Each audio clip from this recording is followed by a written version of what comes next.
Hello everyone and welcome to my channel. Today we're going to make this cradle go forever. This is not a new concept, but the way that I'm going to do it is I'm going to use two phases, one that calibrates the system and a second that controls the cradle entirely by time.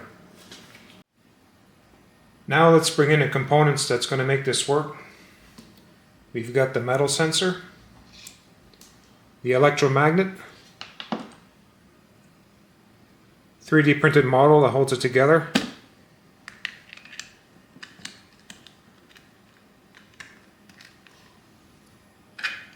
the top cover. Electromagnet goes like so.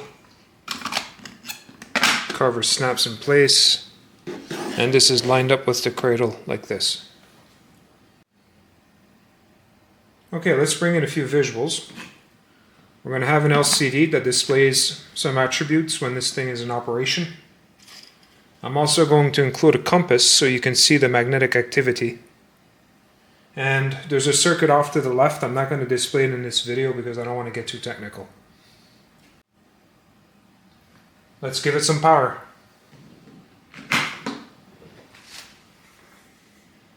A key here is that this cradle is controlled entirely by time. To make this work, a calibration phase is needed before it goes into normal operation. The calibration phase has two purposes. One is to define the amount of time it takes for the cradle to make one complete cycle. And just as important, the other is to stabilize the cradle into a very even rhythm. I tried to make this work without calibration, but the conditions are just too sensitive. I had to include it. This phase is in operation during the first 20 swings. Let's get started.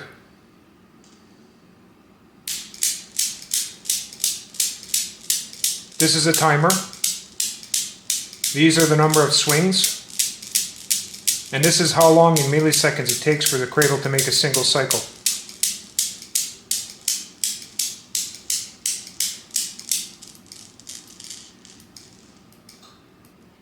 I'm going to explain phase 2 of this project, and this is what makes this concept different. At swing 20, a few things happen. First, the sensor is turned off. There's a yellow light that's going to be flashing, and it's going to stop flashing at swing 20. The measurement of the length of the cycle that was defined in phase 1 is no longer collected. Instead, the control of the electromagnet switches from the sensor to time, making this cradle entirely controlled by time. Okay, let's get this started again.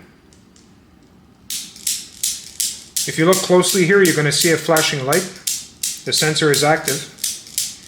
And these are the number of milliseconds between each swing. It's changing each time. When it reaches 20, this is going to become fixed. Okay, so now it's fixed at 717 milliseconds. The electromagnet is no longer controlled by this sensor, but is now controlled by this time. Alright, so I'm going to pause the video here and go forward. I'm going to wait a few hours and I'll be right back. Okay, it's been going for a little over 2 hours. It accumulated quite a few swings. Okay, let's go forward again. I'm going to pause the video again. Okay, it's been a little over 6 hours. The cradle is nice and steady. And here we have it, a cradle controlled entirely by time. Thanks for watching.